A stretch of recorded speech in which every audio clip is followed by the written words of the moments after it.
আসসালামু আলাইকুম। আজকে জাস্ট একটা জিনিস খুব মজা পেলাম আর কি। তো জাস্ট মজা শেয়ার করার জন্য আসছি। মজাটা হচ্ছে, আমি তো এতদিন বলে আসছিলাম যে ভাই, ভারত প্রচার করে যে আমাদের ছাড়া, মানে তাদের ছাড়া আমরা চলতে পারবো না, বাট অন গ্রাউন্ডে আমাদের ছাড়া তারা চলতে পারবে না। এটা কি এখন আপনার কাছে প্রমাণিত মনে হচ্ছে না? আপনার মনে আছে কিনা যে 2001 সালে রৌমারী এবং পদুয়াতে আমাদের যে বিজিবি আর বিএসএফ এর সাথে সংঘর্ষ একটা যেটা হয়েছিল, একটা ধুমা একটা মাইর খেয়েছিল বিএসএফ। তখন আমরা দেখছিলাম যে তাদের যে টক শো মিডিয়া গরম হয়ে গেছে, পুরা বাংলাদেশকে খায় ফেলবে, এই আন এই ধর এই মার টাইপ একটা অবস্থা। কিন্তু তারা কিছুই করতে পারে নাই, কারণ তাদের লোকগুলো মারা গেছে সব বাংলাদেশের টেরিটরির ভিতরে। বিএসএফ বাংলাদেশের টেরিটরির ভিতরে কি করতে পারে নাই। আর এইবার যেটা হচ্ছে যে কূটনৈতিক যুদ্ধ, ওটা ছিল অরিজিনাল, মানে দুইটা ফোর্সের সামনাসামনি যুদ্ধ, এটা হচ্ছে কূটনৈতিক যুদ্ধ। এই কূটনৈতিক যুদ্ধের মধ্যে আপনারা দেখতেছেন যে বাংলাদেশ এটা নিয়ে কেয়ারই করতেছে না, কিন্তু বাংলাদেশের যত মিডিয়া আছে, বাংলাদেশের যত মানে মিডিয়া বলবো, বুদ্ধিজীবী যারা, ইন্ডিয়ার বুদ্ধিজীবী আর বাংলাদেশের ওদের পালিত বুদ্ধিজীবী যেগুলা পাগল হয়ে গেছে। আমি কিছুদিন আগে 2-1 দিন আগে একটা পোস্ট দিছিলাম যে সবাই এটা নিয়ে কথা বলতেছে, যে ডেট দিয়ে দিচ্ছে 22 আর 26 সম্ভবতের মধ্যে চলে যাবে। আবার একজন প্রাক্তন প্রশাসনের অফিসার মনে হয় শামসুল আলম, উনার একটা রেফারেন্স দিয়ে। তা আমি লাগাতার বলে আসতেছি যে আমার কথার নাই, কারণ ইম্পর্টেন্ট লোকজন তারা বলে ফেলছে এটার মধ্যে হবে, কিন্তু অনগ্রাউন্ডে বাংলাদেশ কিছু বলে নাই। সো এখানে সবচেয়ে দুঃখজনক হচ্ছে যে বাংলাদেশের মিডিয়াগুলা এই ভারতের পক্ষে, এবং ইভেন কতগুলো ইম্পর্টেন্ট মিডিয়া, ইত্তেফাক থেকে শুরু করে অনেক ইম্পর্টেন্ট মিডিয়া, মতি মাহফুজ, এগুলোর তো বাদই দিলাম, যে এরা মানে একদম ভারতের মিডিয়ার সাথে তাল মিলায় তারা প্রচার করতেছিল যে তারেক রহমানের কেন ইয়াতে যেতে হবে। বাংলাদেশের কিছু নামকরা বুদ্ধিজীবী, কুবুদ্ধিজীবী বলি এদেরকে আমরা, তারা কন্টিনিউয়াস কেন বা ইয়াতে যাওয়া উচিত। বাট একটা জিনিস আমি অনেক দিন ধরে বলে আসতেছি, যে একটা কূটনৈতিক দেশে আন্তর্জাতিকভাবে দুইটা দেশের সম্মান একই জায়গায়। এখানে কে বড় ভাই, কে ছোট ভাই, কে শক্তিশালী, কে এটার ইম্পর্টেন্ট না। সো এই ক্ষেত্রে ভারতের কেন আমাদের লাগবে, কারণ ওরা ভালো থেকেই জানে ওরা 71-এ আমাদেরকে কেন হেল্প করছিল, পাকিস্তানকে ভাঙার জন্য। কারণ ওয়েস্টার্ন ফ্রন্ট, ইস্টার্ন ফ্রন্ট একটা যুদ্ধ লাগলে তারা দুই দিক ম্যানেজ করতে পারবে না। এবং তারা যদি পাকিস্তান যদি থাকতো, তাদের 7 সিস্টার অনেক আগেই আলাদা হয়ে যেত, ওটা ওরা ভালো করে জানে। এবং বাংলাদেশকে তারা যেটা করে, ওই যে আমি এর আগে অনেকবার লিখেছি, অনেক আগে বলতে আমি বলছি 5-6 বছর আগেও কয়েক লিখেছি, যে বাংলাদেশের প্রতিটা রাজনৈতিক দল তারা মনে করে যে ভারত ছাড়া তাদের চলবে না, ভারত তাদেরকে ক্ষমতায় বসায় রাখবে। ভারত না, এটা হচ্ছে জনগণ আপনাদেরকে ক্ষমতায় বসাবে, এবং জনগণই আপনাদেরকে নামাই দিবে যদি আপনার না হয়। এই জিনিসটা মানে আমি খুব actually very thankful to honourable prime minister. আমি উনার কাছ থেকে এত মানে বাংলাদেশের জন্য এই ধরনের ডিপ্লোমেটিক একটা পজিশন উনি করবেন এটা আমি চিন্তা করিনি, সিম্পলি আমি চিন্তা করিনি। That's good. বাট কথা হচ্ছে এটার জন্য এটা কি প্রমাণ হলো যে ওরা এত পাগল হয়ে যাচ্ছে কেন। তারা তো ওকে, বাংলাদেশের প্রাইম মিনিস্টার আসতে চাচ্ছে না, ওকে, ইগনোর ইট, দেখা যাবে ফিউচারে। বাট তারা কিন্তু সমস্ত মিডিয়া লেলায় দিছে, বাংলাদেশের বুদ্ধিজীবী লেলায় দিছে। কেন? তারা জোর করে চাচ্ছে তারেক রহমানকে নিয়ে যাওয়ার জন্য। আরেকটা জিনিস, তারেক রহমানকে আপনি ভারতে নিয়ে যেতে চান, ওকে ফাইন, তাকে ইনভাইট করেন ভারতে। আপনি ব্রিক্স এর সম্মেলনে তাকে নিয়ে গিয়ে সাইডলাইনে কেন আলোচনা করবেন? হ্যাঁ, সাইডলাইনে।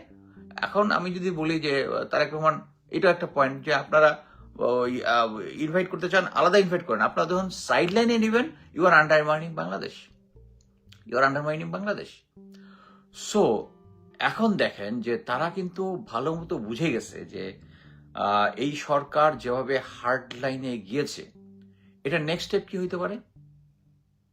আর নেক্সট স্টেপ ভারত কি নিতে পারে? ভারত নিতে পারে হচ্ছে তাদের যে আমাদের এখানে পালিত কুকুর যেগুলো আছে, ওগুলোকে লেলাই দিবে। অলরেডি গোয়েন্দা সংস্থার কাছে প্রচুর রিপোর্ট আছে। তারা এই যে আপনারা দেখতেছেন না যে পার্বত্য চট্টগ্রামে তারা বলতেছে তারা আবেদন করে ভারতের সাথে ইয়ে করার জন্য, এগুলো সব ভারতের খেলা। এবং পার্বত্য চট্টগ্রামে যে অস্ত্র আসছে এটা গত 2 বছর ধরেই চলতেছে, এর মধ্যে এই সরকার যখন এই সরকার ইয়া করার পরেও ভারত থেকে এখানে অস্ত্র সহ কিছু জিনিস আসছে, এবং একজন ডিজিএফআই এর অফিসারকে ঢাকা থেকে মানে যদিও জেনারেল ওয়াকার তাকে রাখতে চাইছিল, ঢাকার রেড কমান্ডার যে ছিল ডিজিএফআই তাকে আউট করে দিচ্ছে, কারণ সেই ইনফরমেশন গুলো দেয় নাই। কারণ কি, আপার লোক আপা আসবে, দেশ হাসবে, আর সেনাবাহিনীতে যারা আছে তারাও হাসবে। তো জেনারেল ওয়াকার পরে তাকে বাধ্য হয়েছে আর্মিতে ব্যাক করে নিতে, সম্ভবত যেটা শুনেছি। আমার কথা হচ্ছে এই যে ভারত আমাদেরকে কি করতে পারে, ভারত যেটা করতে পারে আমাদের ওইখানে অস্থিরতা তৈরি করতে পারে। কিন্তু আমি একটা জিনিস বলতে পারি, জনগণ চাচ্ছে আমরা ভারতের সাথে সম্মান নিয়ে, মর্যাদা নিয়ে, এইটা যদি উনি এনশিওর করতে পারে, আলহামদুলিল্লাহ। আরেকটা জিনিস দেখেন, ভারতীয় মিডিয়া কি বলতেছে যে তারেক রহমান বলতেছে শেখ হাসিনাকে ফেরত দিতে হবে, হাদির হত্যাকারীকে দিতে হবে। This hard line, it's not hard line. But কথা হচ্ছে আপনারা তো মেইন জিনিসটা বলতেছেন না। তো তারেক রহমান তো আপনাদের কাছে নেপালে ট্রানজিট চাইছে, ভুটানে ট্রানজিট চাইছে, ওগুলা বলেন, ওগুলা তো আপনার রাজি হন নাই। আপনারা যদি এতই ভালো হইতেন তো ওগুলাতে রাজি হয়ে যেতেন। ওকে, ঠিক আছে, বাংলাদেশ শেখ হাসিনা আপনাদেরকে যা যা দিছিল, হ্যাঁ, তা ওটা লেভেল করেন, আমরা ভুটানে যাইতে চাই, ইয়াতে যাইতে চাই, আমাদেরকে ট্রানজিট দেন, ওইটা তো আপনি দিবেন না। সো তাদের কাছে এখন এক পার্টি খুব প্রচার করতেছে, ও আচ্ছা, তারা যে বলতেছে যে ওকে এখন যদি এই মাসের মধ্যে যদি তারেক জিয়ার না আসে, তাহলে আর আগামী 1 বছরের মধ্যে তার সাথে দেখা করার মানে ভারতে ভ্রমণের সুযোগ থাকবে না। আরে ভাই, এটা তো খুশির সংবাদ, তালি তালি তালি, খুশির সংবাদ। 1 বছর আপনাদের এই জ্বালা যন্ত্রণা থেকে দূরে থাকবো, আলহামদুলিল্লাহ, আলহামদুলিল্লাহ। কিন্তু আমি একটা জিনিস বলতে পারি, তারা ইনিশিয়েটিভ নেই। দরকার হলে দেখবেন কয়েকদিন পরে বলবে যে মোদি বাংলাদেশে আসতে চাইছে, প্রপোজাল দিয়া বলবে।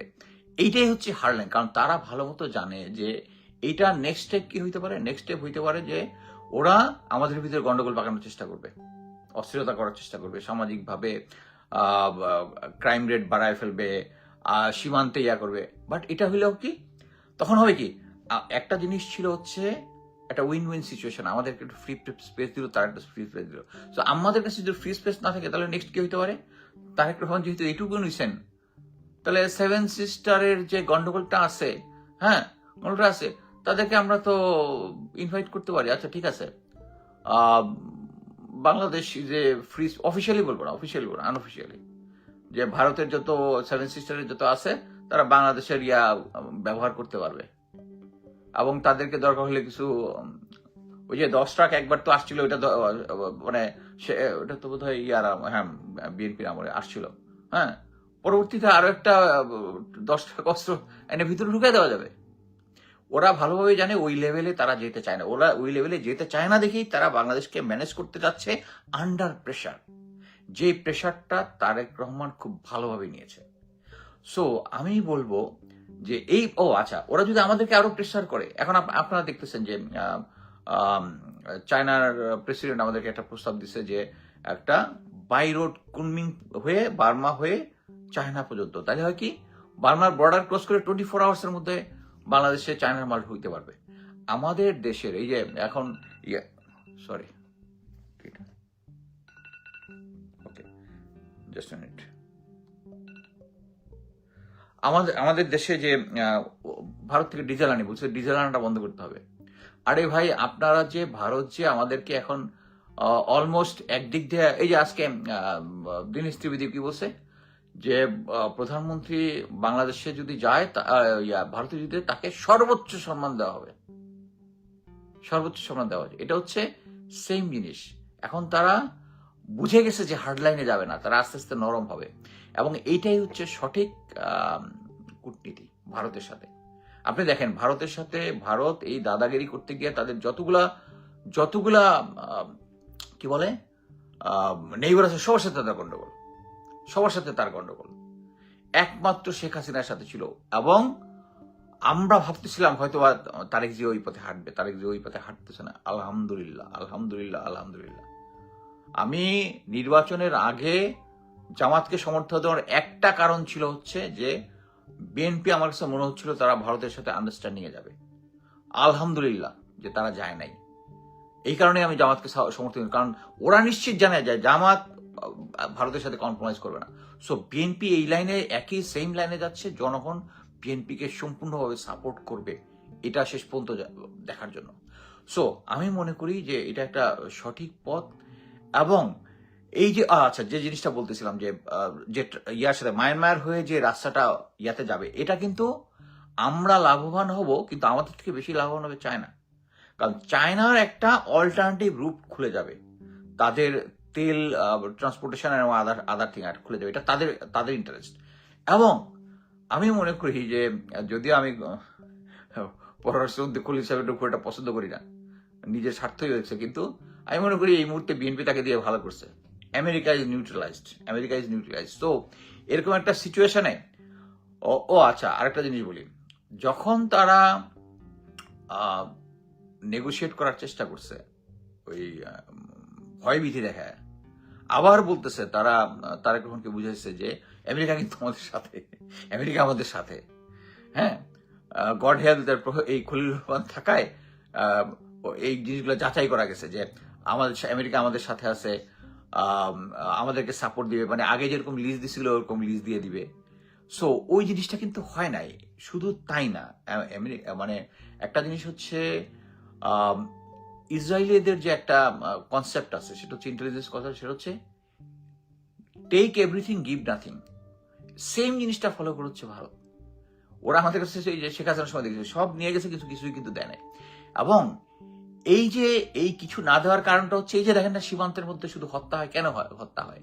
এর কারণটা হচ্ছে, আচ্ছা একটা কোশ্চেন আসছে কি, নেপালের চিফ ইন্ডিয়ান, এটা কি সত্যি? এটা একটা বুলশিট জিনিস, একটা কোশ্চেন অ্যান্সার তাহলে এখানে দিয়ে রাখি। যেটা হচ্ছে নেপালের সেনাপ্রধানকে বলছে অনারারি জেনারেল পদ দিছে, এনআরই, মানে তাকে জেনারেল হিসেবে নেপাল রিকগনাইজ করছে, দ্যাটস অল। নেপালের চিফ ইন্ডিয়ান সেনাপ্রধান হয়নি।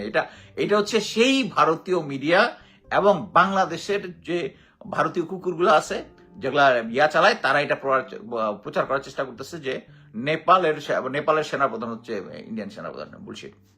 আচ্ছা, এখন আসি হচ্ছে ওই যে ট্রানজিটের ইয়াটা, ওইটা হচ্ছে মানে চায়না বেশি লাভবান হবে, কিন্তু আমরাও লাভবান হবো। আমরা যদি এই রাস্তাটা সাকসেসফুলি করতে পারি, তাহলে আমাদের সাথে যে ভারতের যে ছোটখাটো যে সমস্ত ইয়া হয়, মানে কি বলে, ব্যবসা বাণিজ্য হয়, ওদের সাথে আমরা অনেক বিলিয়ন ডলারের বাণিজ্য হচ্ছে। তাদের ছোটখাটো মানে গ্রোসারি থেকে শুরু করে অনেক কিছু, আমি এটা ডিটেলস জানি না, বাট অনেক কিছু হয়। এইটা যদি হয়, এগুলো সবকিছু চায়নাতে, তাই না? যখন আমাদের হাতে কাছে চলে যাবে, আমাদের কিন্তু অল্টারনেটিভ চলে আসবে। অল্টারনেটিভ চলে আসছে, এটা কাদের জন্য থ্রেট? ইন্ডিয়ার জন্য থ্রেট। সো ইন্ডিয়া, ওরাও জানে যে ওরা আমাদেরকে প্রেশার দিতে এমন একটা জায়গায় আসছে, এর বেশি প্রেশার দিলে বাংলাদেশ ব্রেকআউট করবে, ব্রেকআউট করলেই তাদের সেভেন সিস্টার ইয়াতে হবে। সো আমি জাস্ট এটাই বলতে চাচ্ছিলাম যে আপনারা এখন ক্লিয়ারলি বুঝতে পারছেন। আচ্ছা, আপনারা, আমি অ্যাকচুয়ালি কোশ্চেন করছিলাম, আপনারা এখন এটা ক্লিয়ারলি বুঝতে পারছেন যে আমাদের যতটুকু ভারতের দরকার, আসলে ভারতের আমাদের বেশি দরকার। এটা বিএনপি সরকার রিয়েলাইজ করতেছে, আমরা এটাকে পূর্ণ সমর্থন করি। আবার ওই জিনিসটা আরেকবার আমি বলতে চাই যে শেখ হাসিনা যদি ভারতের শর্তে আসে, বিএনপি সরকার পড়ে যাবে। আমি ক্লিয়ারলি বলতে পারি, বিএনপি সরকার পড়ে যাবে এবং বিএনপি সরকারের সমর্থন দিব না। এবং আমি আমার ভাষায় ক্লিয়ারলি বলি, শেখ হাসিনা যদি বাংলাদেশে ওই যে ডিসেম্বরে যেভাবে বলতেছে আসবে, তাদের লোকজন কি 12-13টা প্লেন নিয়ে আসবে, ওইটা হইলে আমি চাই ওইটা হোক। কারণ বাংলাদেশের এই আওয়ামী কোশ্চেনের ওয়ান ফর অল একটা ডিসিশন হওয়া উচিত। ভারত আমাদেরকে প্রতিবার আওয়ামী লীগের মাধ্যমে কন্ট্রোল করবে, আমাদের ভিতরে ভারত আমাদের জন্য এত প্রিয়, কিন্তু আমাদের 1,500 লোক মারা গেছে, ওইটা নিয়ে তাদের কোনো কনসার্ন নাই। সো আমি মনে করি যে আওয়ামী লীগ, শেখ হাসিনা আসুক, ডিসেম্বরে আসুক, তাদের শর্তে আসুক। মানে বিএনপি সরকার অ্যাকসেপ্ট করতেছে, আমি তা বলতেছি না। সে যদি নিজে থেকে আসে, বাংলাদেশের একটা বিপ্লবটা যেটা ফিনিশড হয় না, ওইটা ফিনিশড হবে। এবং আওয়ামী লীগের কোশ্চেনটা পুরোপুরি ফাইনালাইজ হওয়ার কথা। আওয়ামী লীগের কোশ্চেন কোনো কোশ্চেন নাই। জার্মানিতে যেমন নাৎসি বাহিনীকে কেউ অ্যাকসেপ্ট করে না এখন পর্যন্ত, সেম জিনিস ওই নাৎসি বাহিনীর থেকেও খারাপ হচ্ছে নাৎসি বাহিনী দুনিয়াতে গন্ডগোল পাইছে বিভিন্ন জায়গায়, বিভিন্ন দেশে, নিজের দেশেও করছে। বাট শেখ হাসিনা 1 সপ্তাহের মধ্যে 1,500 লোক মারছে, 1,000 লোক বেশি মারছে। এবং ভারতের সাথে আমরা মানে বিএনপি সরকারের হাতে অনেক পয়েন্ট আছে। কি পয়েন্ট? পিলখানাতে যে হত্যাকাণ্ড হয়েছে ওখানে তাদের যোগসাজশ আছে, সাতক্ষীরাতে হয়েছে, ওখানের কিছু এভিডেন্স আছে যে তাদের ইনভলভমেন্ট আছে। এগুলা আন্তর্জাতিকভাবে মানে শেখ হাসিনা এই যে কে জানি একটা বললো যে সে প্রধানমন্ত্রী তারেক রহমান এন্টি ইন্ডিয়ান না, কিন্তু আমার কথা হচ্ছে তাকে যদি আমরা ওই জায়গায় ঠেলে দিই যে উনি এন্টি ইন্ডিয়া হয়ে যায়, তাহলে কিন্তু ওইটা যে তাদের জন্য খারাপ, ওইটা ভালো হয়ে যায়। আচ্ছা, এর মধ্যে কয়েকটা আমি বলি। আচ্ছা, রাহুল গান্ধী বলছে শেখ হাসিনা আমার মাতৃসম, ভারত থেকে তার কোনো স্ট্যাটাস লাগে না। একটা জিনিস বলি, বিজেপি তো আপনারা গরম গরম দেখতেছেন শেখ হাসিনা, কিন্তু বাংলাদেশের সাথে যত খারাপ আচরণ করছে সব কিন্তু কংগ্রেস করছে। সো নেক্সট হচ্ছে বাংলাদেশের প্রধানমন্ত্রী শহরের সম্মানজনক সম্বর্ধনা দিল্লি হাই কমিশন, এটা গত রাতে বলছে।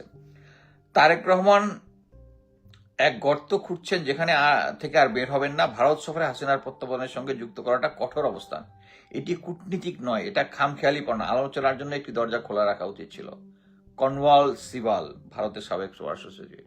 এই কথাটা আপনাদের জন্য, যে আমাদেরকে প্রেশার দিতে দিতে এমন জায়গায় নিয়ে গেছেন, দেয়ালে পিঠ থেকে গেছে, এখন ফাইট করা ছাড়া উপায় নেই। আর আমরা যদি ফাইট করি আপনাদের 7 সিস্টার চলে যাবে। সো ইট ইজ আপনাদের দরকার হচ্ছে ওপেন করা। হ্যাঁ, তারা ওপেন করতেছে, এই যে ত্রিদেবের যে আজকের ঘটনাটা ওইটা দিল। আচ্ছা, এটা হচ্ছে বাংলাদেশ ইজ, এর সাথে India Today news, Bangladesh is in the mood to play silly games, India must adopt carrot and stick. Carrot and stick হচ্ছে কিছু ছাড় দিবে, কিছু আসলে তাই করতেছে, যে ত্রিদেবীরটা হচ্ছে ক্যারট, আগের গুলা ছিল স্টিক। বাট কথা হচ্ছে আমাদেরকে আর এই ক্যারট স্টিক দেওয়া যাবে না। বাংলাদেশ শেষ tough condition for Tarique Rahman individual, এটা ইন্ডিয়ান মিডিয়া রিপোর্ট। আচ্ছা, তারেক রহমানের সফর নিয়ে ঢাকার শর্ত রূঢ় অহংকারী বিনা সিকরিকে আপনারা সবাই জানেন। আমার কথা হচ্ছে তারেক রহমান এখানে পররাষ্ট্রনীতিতে, কূটনীতিতে ভারতের সাথে একদম সঠিক অবস্থানে আছে, পূর্ণ সমর্থন।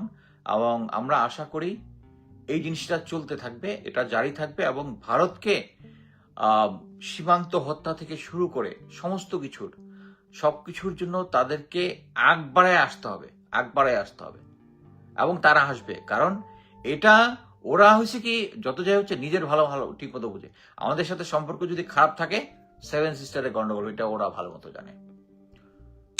সো আমি ইয়ার তাফালিংটা, ওই যে কি বলে, ওই ভারতীয় মিডিয়া এবং আরেকটা জিনিস বলি, বাংলাদেশের মিডিয়া যারাদেরকে এই জিনিসটা সাপোর্ট দিচ্ছে, আপনারা কিভাবে বুঝবেন কারা কারা এই মিডিয়া? আমি দেখছেন না যে আমি যে পোস্টটা বললাম যে তারেক রহমান যাবে না, এটাতে কতজন কত কমেন্ট মোটামুটি করছে এবং কারা কারা এটার পক্ষে কথা বলছে ধরতে পারে। এগুলো হচ্ছে সেই মিডিয়া যারা ভারতের কেনা। আমরা, আল্লাহ আমাদেরকে সহায় হন, এবং আমরা একজন বাংলাদেশি নাগরিক হিসেবে আমরা ভারতের ইন্টারেস্টটা না দেখি। আমার পরিবারের ভিতরে যদি কেউ ভারতীয় ইন্টারেস্ট থাকে, তাদেরকে আমরা কঠোরভাবে করি। আমি কিন্তু যারা ভারতের সাথে কানেক্টেড, ওদের সাথে আমি কোনো কানেকশনই রাখি না। আমার one of the closest friend ভারতের সাথে কানেক্টেড, কাট অফ। ওদের সাথে আমার কোনো নাই। ভারতের সাথে যারা রাখবে, ভারত আমাদের শত্রু, এটা কে বললো? এটা অনেকেই বলছে, এটা হচ্ছে মৌলানা ভাসানী। ভারত, ওটা যদি আমরা না জানি তাহলে হবে না। আবার একে ফজলুল হক বলছে যে ভারত যদি আমার প্রশংসা করে ধরে নেয়, I am in the wrong path. Correctly আমাদের এই উত্তরসূরিরা ভালো সাজেশন আমাদের দিয়ে গেছেন। এবং যে সমস্ত মিডিয়া করবে, এবং বাংলাদেশের মিডিয়াকে অ্যাকচুয়ালি কি বলবো, মানে একটা পুরা রিফর্ম দরকার, মেন্টাল রিফর্ম। এটা ওদের সবাইকে একটা মেন্টাল রিফর্ম দরকার। তাদের মধ্যে দেশপ্রেমটা তাদের ভিতরে জাগ্রত করতে হবে, তাদের ভিতরে দেশপ্রেম নাই।